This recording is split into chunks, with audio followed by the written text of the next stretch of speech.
तो सर मैं स्टार्ट करूं क्या? हाँ सर जी, आप स्टार्ट कीजिए। Time okay. हो गया, स्टार्ट कीजिए। अगर जो बच्चों के पास किताब अवेलेबल है वो अपने सामने रख सकते हैं, और अगर बुक नहीं रहा तो कोई बात नहीं। ठीक है, मैं स्टार्ट करता हूँ। हम आज क्या पढ़ रहे हैं, पहले मैं थोड़ी सी उसके बारे में इंट्रोडक्शन देना चाहूंगा। हम पढ़ने जा रहे हैं साइंस 2, चैप्टर नंबर 6 से 10 का क्वेश्चन 1। ठीक है, क्वेश्चन 1 क्या होता है, उसमें क्वेश्चन 1 ए होता है, क्वेश्चन 1 बी। तो हम यहाँ पे शुरू करते हैं क्वेश्चन ए। उम्मीद है मेरा स्क्रीन आपको दिखाई दे रहा होगा।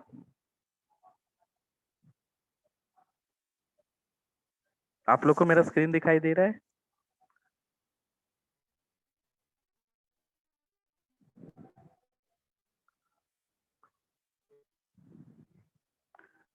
कोई कंफर्म कर सकता है मेरा स्क्रीन दिखाई दे रहा है कि नहीं?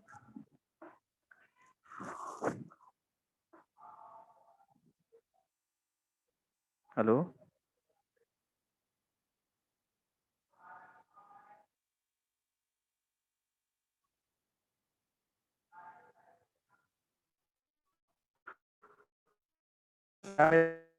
आप लोगों को स्क्रीन आप लोग दिखाई दे रहा है?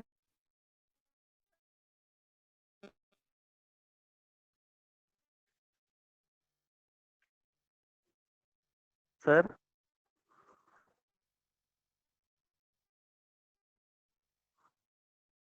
हेलो।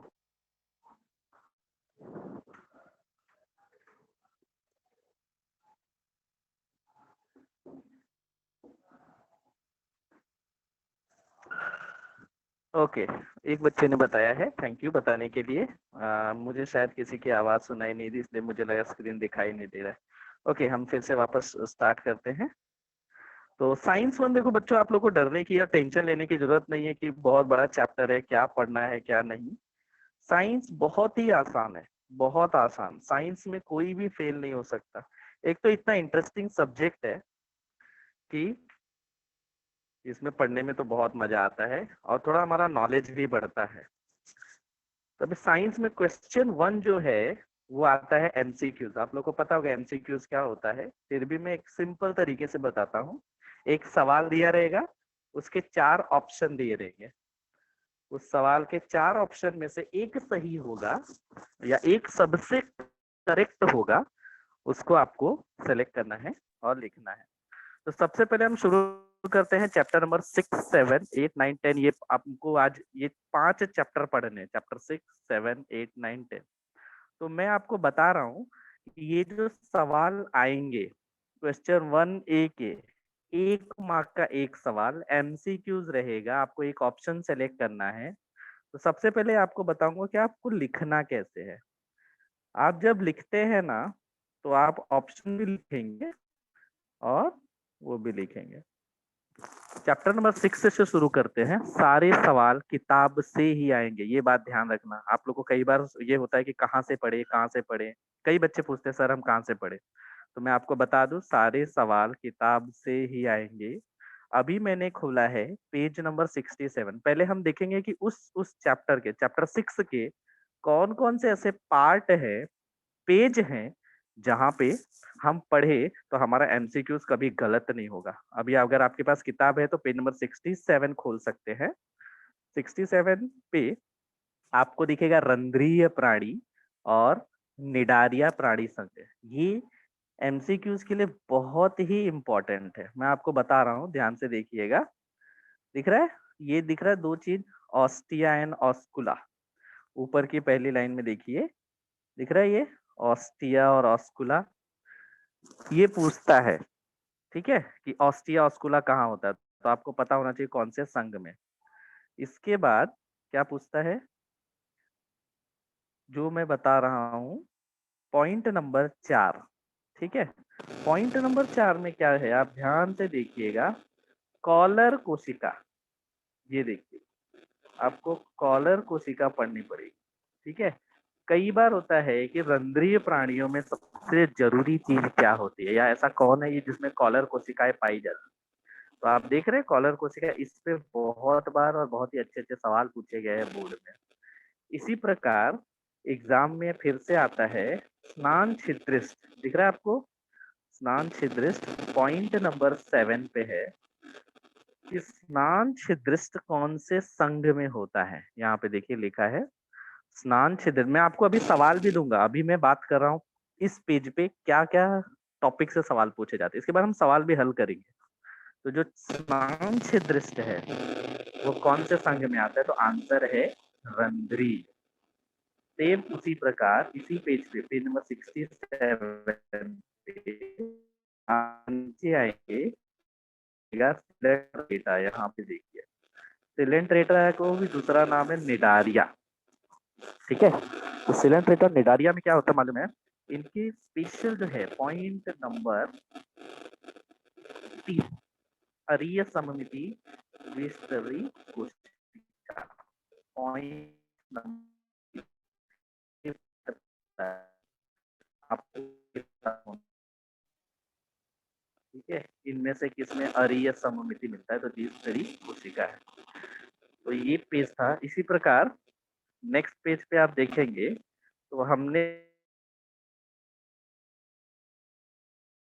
पेज नंबर है हमारा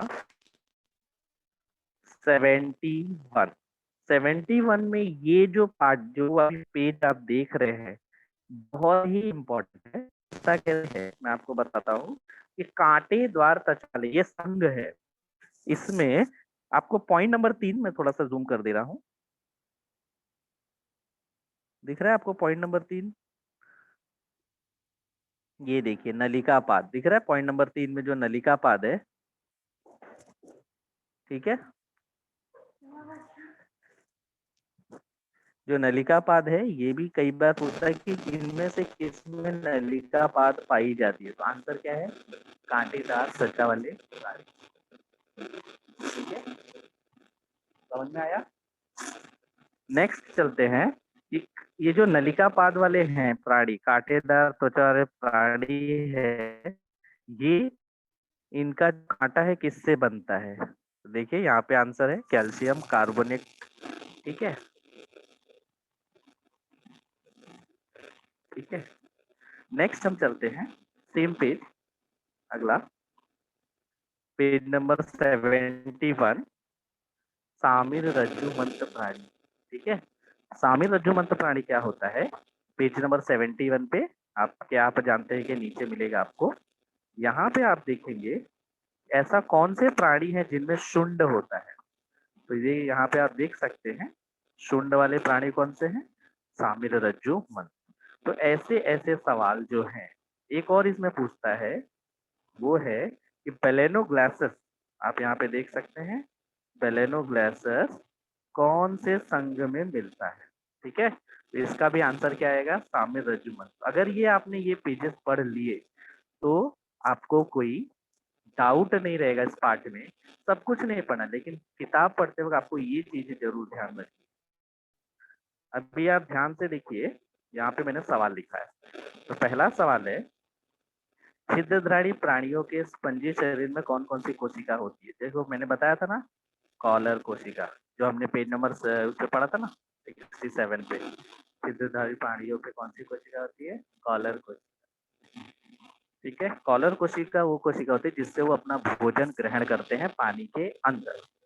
इसके बाद देखिए द्विपार्श्व सममिति, मैंने आपको बताया था द्विपार्श्व सममिति, अरीय सममिति, इसमें किसमें मिलेगा? तो इसका आंसर आएगा क्या? स्पंज। फिर तीसरा है कौन से प्राणी अपने टूटे हुए शरीर के भाग की पुनर्निर्मिति कर सकता है? किसी को पता है ये? कौन सा प्राणी अपने शरीर का पुनर्निर्मिति करता है, यानी अपने शरीर को फिर से बना सकता है?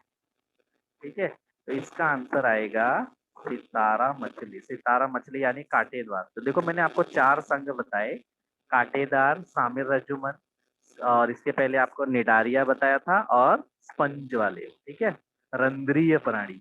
इनसे बहुत ज्यादा सवाल आते हैं। फिर एक सवाल दिया है आपको, चमगादड़ का समावेश किस वर्ग में होता है?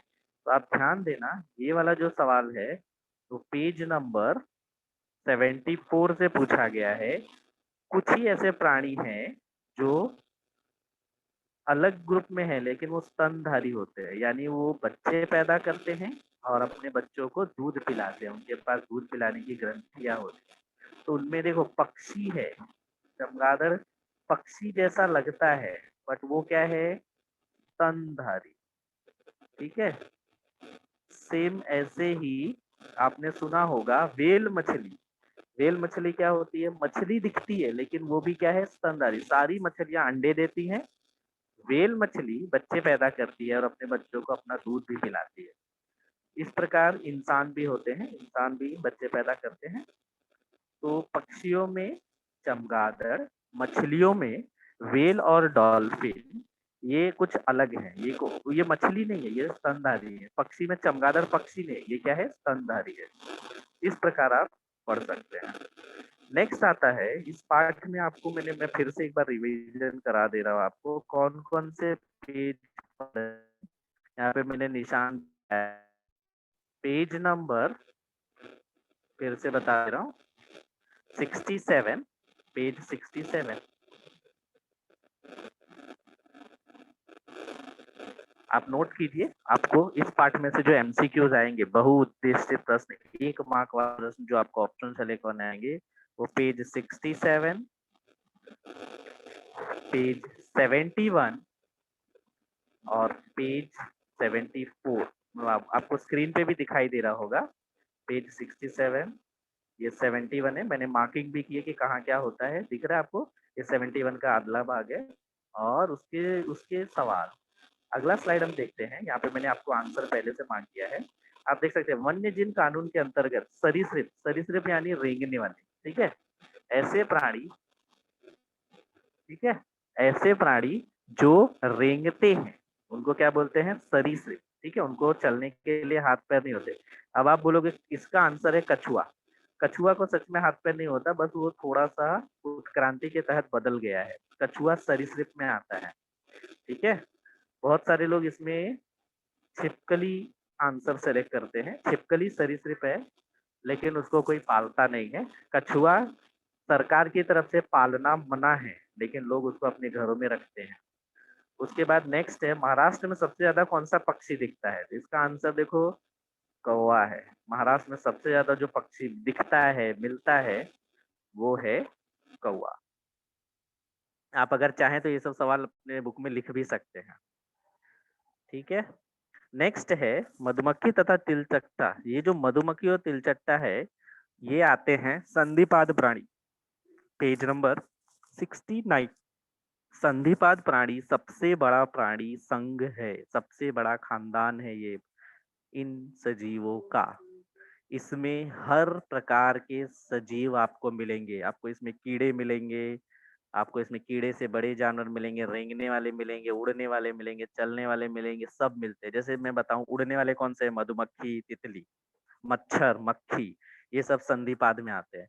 रेंगने वाले में आपने देखा होगा कि पैसा होता है, जिसको हम लोग राम घोड़ा बोलते हैं। फिर तिलचट्टा हो गया, बिच्छू हो गया, ये सब कौन से है, रेंगने वाले प्राणी हैं। ठीक है, और इसी प्रकार केकड़ा, बिच्छू, मकड़ियाँ, ये सब। और आपके घर में जो कभी कभी दिख जाता है, जिसको बोलते हैं कॉकरोच, वो भी किस में रहेगा, संधिपाद प्राणी रहेंगे। तो इसका आंसर क्या आता है कि संधिपाद मतलब क्या, इनके हाथ और पैर जुड़े हुए संयुक्त रहेंगे। उपांग माने हाथ और पैर, तो इनके संयुक्त उपांग है।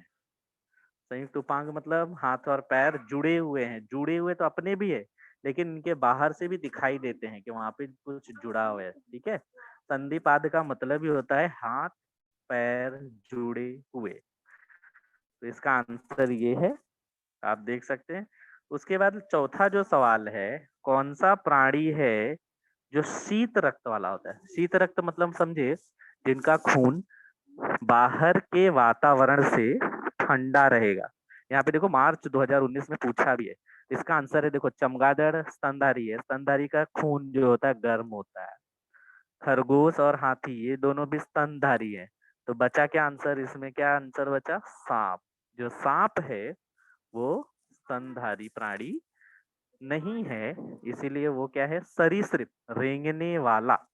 और रेंगने वाला प्राणी होने की वजह से वो क्या है, उसका शरीर का जो रक्त है वो ठंडा है। शीत रक्त समझ में आया? शीत रक्त मतलब उनका शरीर में जो खून रहेगा, शरीर उस खून को गर्म नहीं कर पाता है, उसको ठंडा होता है, इसलिए उसको बाहर धूप में आना पड़ता है अपने खून को, अपने अंगों को गर्म करने के लिए।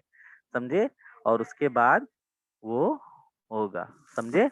तो ये है पाठ 6 से रिलेटेड। ठीक है, तो आपको वापस मैं बता दे रहा हूँ, गड़बड़ी ना हो। ये जरूर पेज पढ़ेंगे और देखना, आप जब आप बोर्ड के एग्जाम देंगे तो आपको बहुत हेल्प होगा।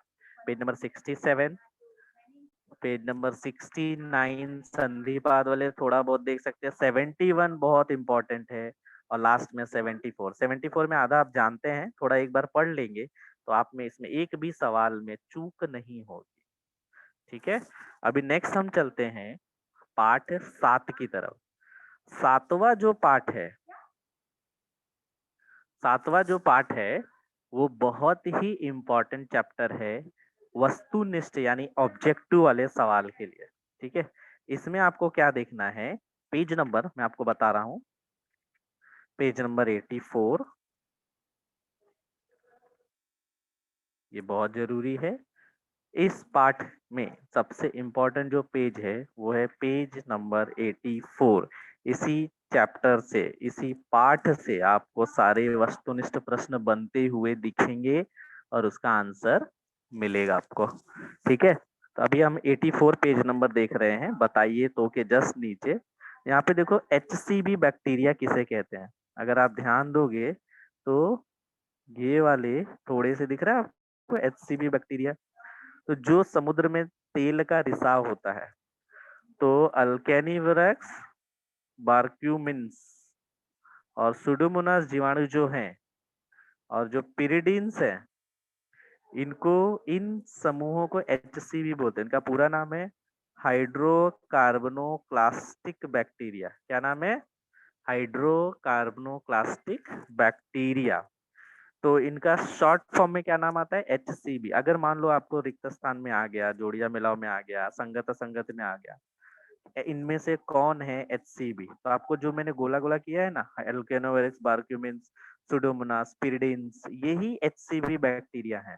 और इनका क्या काम है? अगर ऐसे भी आ गया कि HCV समूह के बैक्टीरिया डैश काम करते हैं, तो ये क्या, समुद्र में विभिन्न कारणों से जो तेल का रिसाव होता है उनको खत्म करते हैं, उस तेल को खा डालते हैं, ये खा के खत्म करते हैं।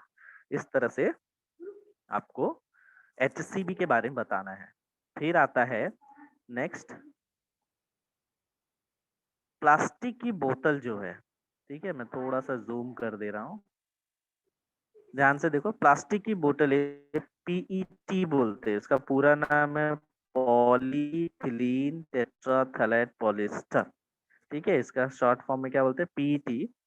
अभी प्लास्टिक का जो बॉटल है, जैसे आपने बिस्लरी पिया होगा,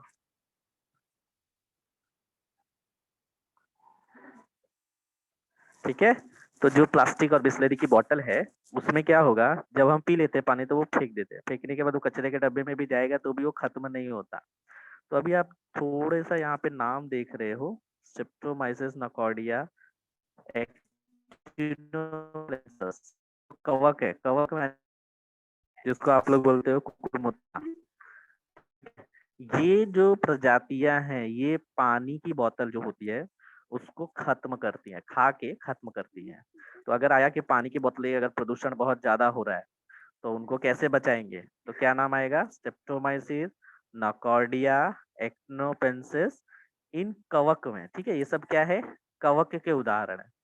तो आपको ये जरूर बताना है। कौन सा पेज नंबर मैंने आपको बोला? हाँ, ओके। अभी तक किसी को कुछ डाउट है? चैप्टर नंबर 6 और 7 चल रहा है। चैप्टर नंबर 6 में किसी को कोई सवाल पूछना है?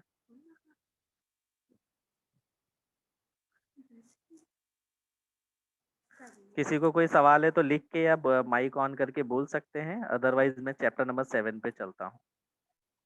ओके, ठीक है, आप चाहें तो नोट कर सकते हैं या पढ़ाने के बाद भी सवाल पढ़ेंगे। छठा चैप्टर में नहीं, 7 चैप्टर में मैंने आपको बताया पेज नंबर 84 पे जो पेज है वो बहुत ही जरूरी है, आप पढ़ सकते हैं। इसके बाद 84 के बाद वापस चलते हैं स्क्रीन पे।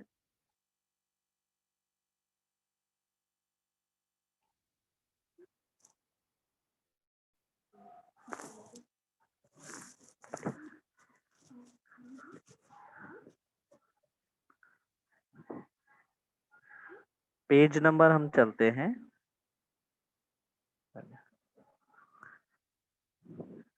Page number 78। 78 पे आप देख सकते हैं, अगर आपके पास किताब है तो वहां से ये सवाल लिए गए हैं। ठीक है, अब लैक्टिक अम्ल के कारण दूध के प्रोटीनों का क्या होता है? 78 पे मिलेगा आपको। लैक्टिक अम्ल ये दूध में, दूध इनका क्या होता है? किण्वन होता है। ठीक है, किण्व जो होते हैं, किण्व ये क्या करते हैं? लैक्टिक अम्ल के प्रोटीनों को, दूध के अंदर प्रोटीन है और उसको क्या करते हैं? किण्व, ये जो किण्व है, ये जो जीव है, बैक्टीरिया है, इन प्रोटीनों को अलग करके अपना भोजन बनाते हैं और इसलिए दूध से दही बनता है। नेक्स्ट जो सवाल है, ये देखो यहाँ पे मुझे रिक्त स्थान जैसा मिला है, लेकिन यही सवाल बदल के आपको वो लोग दे सकते हैं एमसीक्यूज टाइप में, यानी बहु ऑप्शन वाले जो रहते हैं उस प्रकार दे सकते हैं आपको। तो दूसरा सवाल है प्रोबायोटिक। यहाँ पे आपको प्रोबायोटिक्स दिख रहा है। प्रोबायोटिक्स पे जरूर आपको एग्जाम पे सवाल मिलेगा। प्रोबायोटिक्स कैसे रहेगा? प्रोबायोटिक्स मतलब क्या? प्रोबायोटिक्स मतलब ऐसा खाना जिसमें आपको मिलेगा, किसी को याद है क्या नाम है उनका? देखो, प्रोबायोटिक्स मतलब ऐसा खाना जिसमें लैक्टोबैसिलस रहेगा। मैंने क्या बोला? लैक्टोबैसिलस।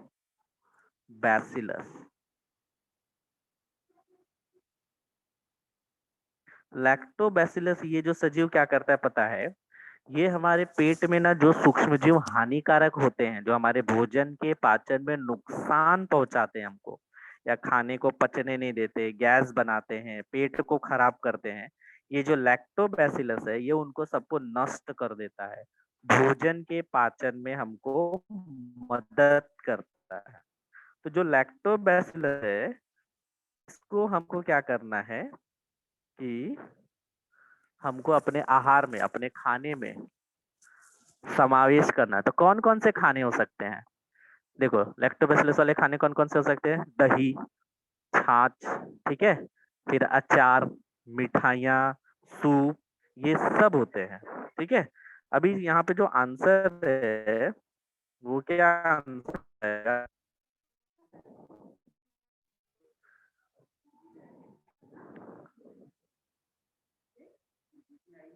एक सेकेंड। हाँ, यहाँ पे जो आंसर है वो क्या रहेगा कि आंतों में स्थित किसको नाश कर देते हैं? देखो, प्रोबायोटिक्स के अंदर होता है लैक्टोबैसिलस। लैक्टोबैसिलस किसको खत्म कर देते हैं? तो यहाँ पे जो आंसर आएगा वो है क्लोस्ट्रीडियम। मैं लिख रहा हूँ आपके लिए, आपने 9th में पढ़ा था। इसका आंसर है क्लोस्ट्रीडियम। इसको ये खत्म करते हैं, लैक्टोबैसिलस क्लोस्ट्रीडियम को खत्म करते हैं। ठीक है, लैक्टोबैसिलस क्लोस्ट्रीडियम को खत्म करते हैं और हमारे पेट में हमारे भोजन के पाचन को वो मदद करते हैं।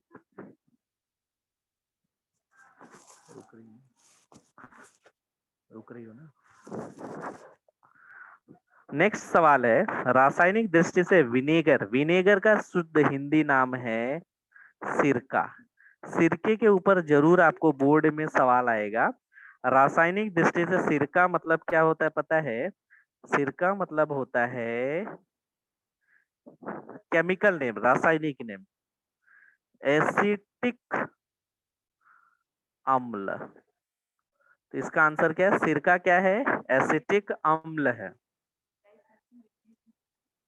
सिरका क्या है? सिरके का नाम है एसिटिक अम्ल। रासायनिक दृष्टि से सिरका मतलब क्या? एसिटिक अम्ल। तो ये पेज नंबर 78 पे मिलेंगे। पनीर किस कौन से किण्व से बनता है? ध्यान दो, दूध से जो भी पदार्थ बनेंगे, मिठाई, पनीर, घी, सब में लैक्टोबैसिलस ही रहेंगे। लैक्टोबैसिलस ही दूध, घी, पनीर ये सब बना के देते हैं।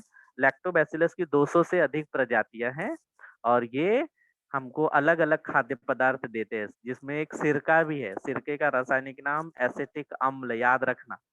सिरका मतलब 5% एसिटिक अम्ल, सिरका मतलब 5% एसिटिक अम्ल। ठीक है, नेक्स्ट चलते हैं अगली साइड पे। ये मैंने आपको बताया पेज नंबर 84 पे आपको क्या पढ़ना है। ओके, नेक्स्ट आता है पेज नंबर, आपको चलना है पाठ 8 पे।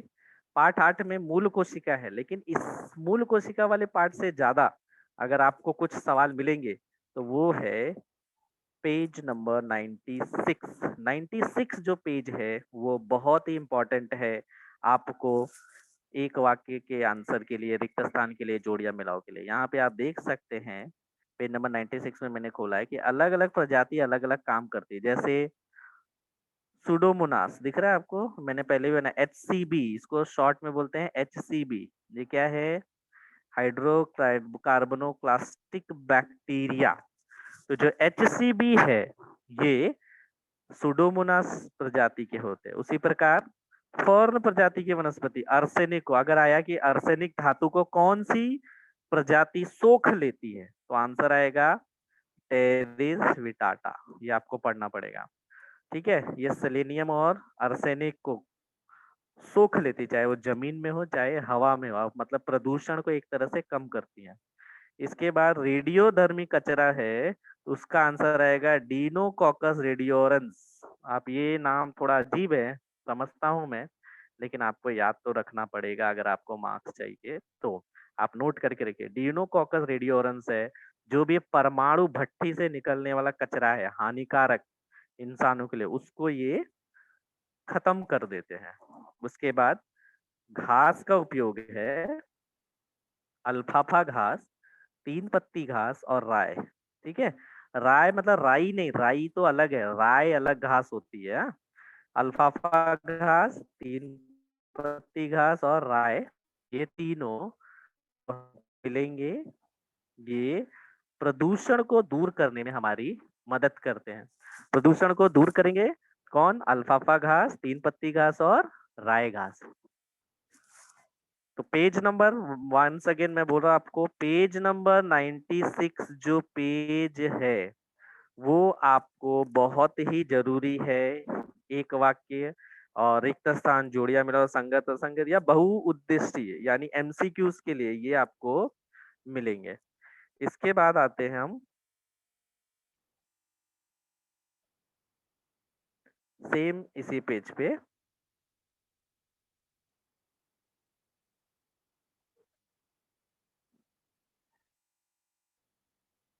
ये है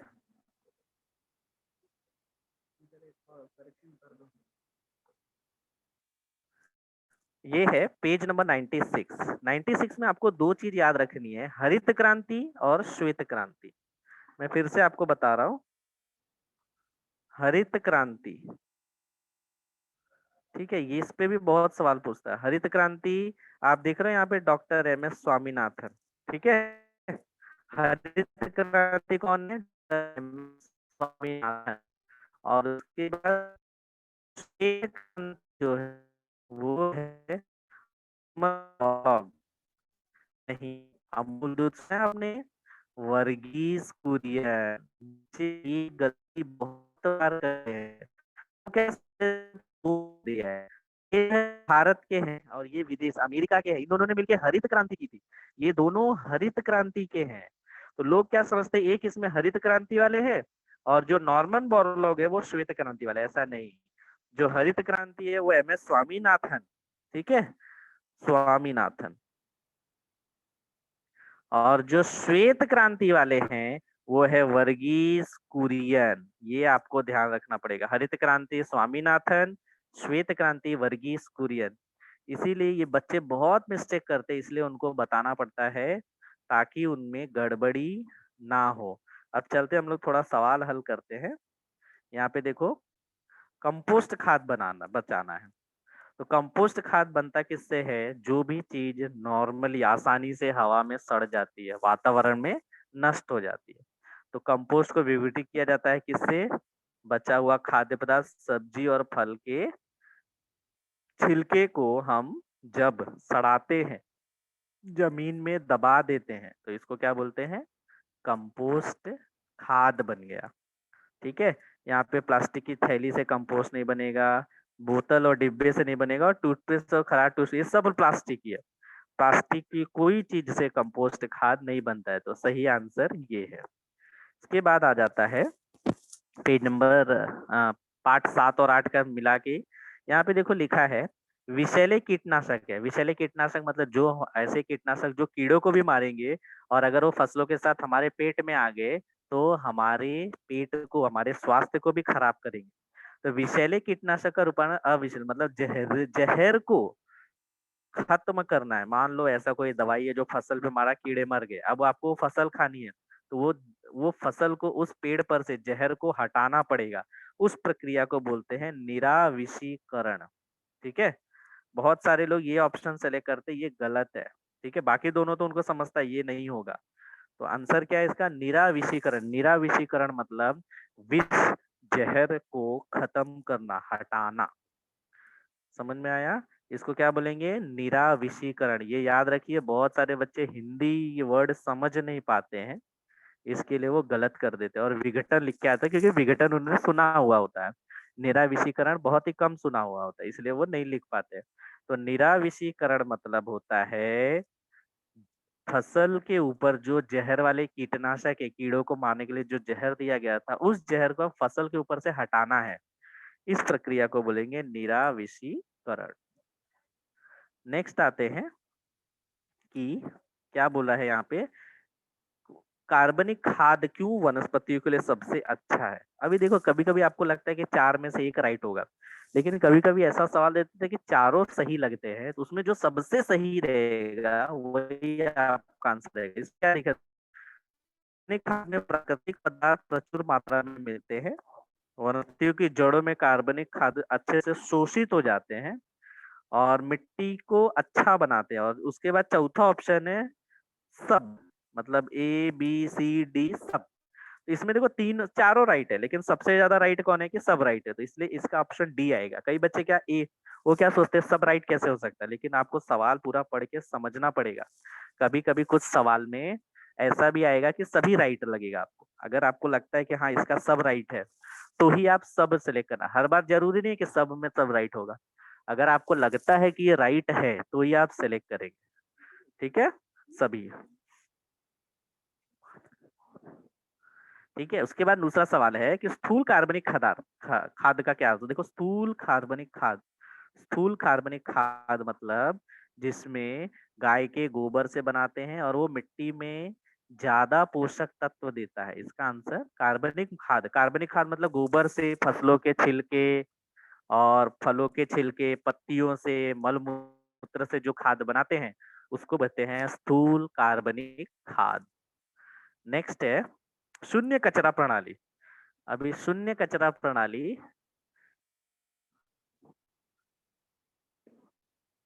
शून्य कचरा प्रणाली मतलब क्या होता है? शून्य कचरा मतलब कचरे को धीरे धीरे धीरे धीरे शून्य कर देना। मैथ्स नहीं बता रहा हूँ, शून्य कर देना मतलब कहीं ना कहीं उपयोग करके खत्म कर देना। और इससा करने में आपको पैसा भी मिल सकता है। जैसे आपके घर में बहुत सारा भंगार लोहा है, आप भंगार वाले को बेचेंगे, आपको पैसा मिलेगा, और आपके घर का कचरा भी क्या हो गया? शून्य हो गया। तो शून्य कचरा प्रणाली मतलब कचरे को निपटाना, कचरे को फेंकना नहीं, कचरे को निपटाना। तो लाभदायक क्यों है? कि इसमें फायदा क्या होता है? सबसे ज्यादा देखो, आसान तो है, घर साफ तो होता ही है, कचरा कभी भी फेंको घर साफ होगा, लेकिन कचरे से पैसा बनाने में सबसे ज्यादा सही आंसर ये है कि शून्य कचरा प्रणाली में हम कचरे को जब खत्म करते तो कभी जो भी घर ये कचरा रहेगा सड़ने वाला, उससे खाद बना लेंगे। जो प्लास्टिक रहेगा उससे दूसरा कुछ सामान बना लेंगे। जो लोहा रहेगा, इस तरह के एल्यूमिनियम रहेगा, उसको बेच के हम लोग पिघला के वापस बना सकते हैं। और इन सब प्रकार में हमको पैसा मिलता है, इसलिए संपत्ति बनाने में सहायता मिलती है। नेक्स्ट है, ये निराविषीकरण हम लोग ने पढ़ा। फिर अब बोला है कि रासायनिक कीटनाशक का उपयोग क्यों नहीं करना है। देखो रसायन वाला जो भी आप दवाई डालोगे, रसायन वाला जो भी दवाई डालोगे वो क्या होगा कि नुकसान पहुंचाएगा। तो इसमें भी देखो सब राइट है, कीटनाशक महंगा होता है और सब कीड़ों को नष्ट कर देते हैं। कुछ कीड़े अच्छे होते हैं, जैसे मधुमक्खी बैठी है, मधुमक्खी अच्छा कीड़ा है, लेकिन ये डालेंगे तो मधुमक्खी भी मर जाएगी और उसको खराब करने वाले कीड़े भी मर जाएंगे। इसीलिए उसके बाद है परिसंस्था, यानी हमारे स्वास्थ्य के लिए हानिकारक होते ही है। तो इसका सबसे राइट आंसर कौन है? डी। इसलिए आप ये नहीं सिलेक्ट करोगे, आप सिलेक्ट करोगे डी, यानी सब राइट है। कीटनाशक क्यों नहीं उपयोग करना चाहिए? क्योंकि उसको नुकसान होता है, महंगा होता है, सब कीड़ों को मार देता है, स्वास्थ्य के लिए हानिकारक है। तो सबसे उपयुक्त आंसर कौन सा है? डी। नेक्स्ट है कंपोस्ट किसको किया जाता है? आपको मैंने पहले भी बताया कि खाद्य पदार्थ, सब्जी, फलों के छिलके, पत्तियां, मलमूत्र, इन सबको मिला के कंपोस्ट बनाते हैं। फिर शून्य कचरा क्यों फायदा है? कचरे को फेंकने के लिए नहीं, कचरे की संपत्ति बनाने में सहायता मिलती है, कचरे को बेच सकते हैं। फिर जो नेक्स्ट पार्ट है वो आठवां पार्ट, देखो जनरल नॉलेज जैसा है, हमारे समाज में, हमारे डेली जीवन में क्या क्या प्रॉब्लम्स आती है उसके ऊपर है ये। तो इसमें देखो क्या पूछा है, स्त्रियों का जीवन असुरक्षित बनाते हैं कौन कौन? इसमें से कौन? शिक्षा, सामाजिक निर्धारक घटक स्त्रियों का जीवन सुरक्षित बनाते हैं। इनमें से कौन सी चीजें स्त्रियों का जीवन अच्छा बनाती है? तो वो है शिक्षा। शिक्षा की वजह से जो औरतों का जिंदगी है वो अच्छा हो जाता है। उसके बाद पूछा है व्यसन, व्यसन यानी नशा। जो नशा है दूसरे को भी हम करेंगे तो दूसरे को भी नुकसान पहुंचाएगा। तो देखो शराब जो पिएगा उसी का लीवर खराब होगा, गुटखा जो खाएगा उसी का दांत खराब होगा, जो नशे की दवाइयां लेगा उसी के अंदर जाएगा, लेकिन जो बीड़ी सिगरेट पिएगा उसका धुआं वो बाजू वाले को भी दे सकता है। इसलिए ये आंसर है, बाकी सब नहीं आएंगे आंसर। इस तरह आपको थोड़ा सा सोचना है। इसके बाद आप अगर शराब पीते हैं तो शराब और नशीली दवाइयां और जो धुआं होता है वो आपकी तंत्रिका तंत्र को नुकसान पहुंचाता है। तंत्रिका तंत्र के नुकसान पहुंचाने की वजह से वो अपने होश में नहीं रहते हैं। समझ में आया? सबसे ज्यादा नुकसान कहाँ पड़ता है? तंत्रिका तंत्र। बाकी सब पे पड़ता है, सही बात है, लेकिन सबसे ज्यादा कहाँ पड़ता है, सबसे पहले कहाँ पड़ता है? तो आंसर है तंत्रिका तंत्र पे नुकसान पड़ता है। तो ये था हमारा चैप्टर का। तो अभी हम क्या करते हैं, आप लोग के जो डाउट है या सवाल है या कोई टॉपिक नहीं समझा, आप लोग पूछ सकते हैं। हाँ बोलो, किसी को कुछ कहना है तो आप लोग पूछ सकते। कोई सवाल है, किसी को कुछ कहना है तो बताइए। आकांक्षा सिंह कुछ कहना चाहती हैं, एक मिनट मैं लिस्ट।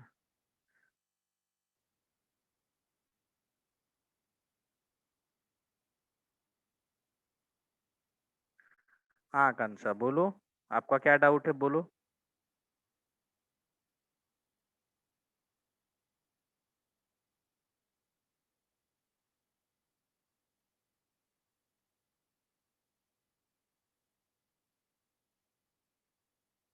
किसी का कुछ सवाल है, किसी को कुछ पूछना है? मैंने आपको आज जो भी पेज नंबर बताए हैं वो आप लोग जरूर रिप्लाई कीजिए, पढ़िए। उसमें कुछ डाउट है तो आज जरूरी नहीं है, आप ये इसमें जब ज्वाइन होते हैं तो आप अगर सवाल छोड़ देंगे आपका तो जरूर आपको आंसर मिलेगा। किसी को किसी भी डाउट में कुछ भी है, कोई भी टॉपिक नहीं समझा या फिर से चाहिए रिवीजन तो बोलो। आकांक्षा सिंह, हाँ कांचा सिंह बोलो। कोमल गुप्ता। हाँ बोलो, आपका सवाल क्या है पूछिए।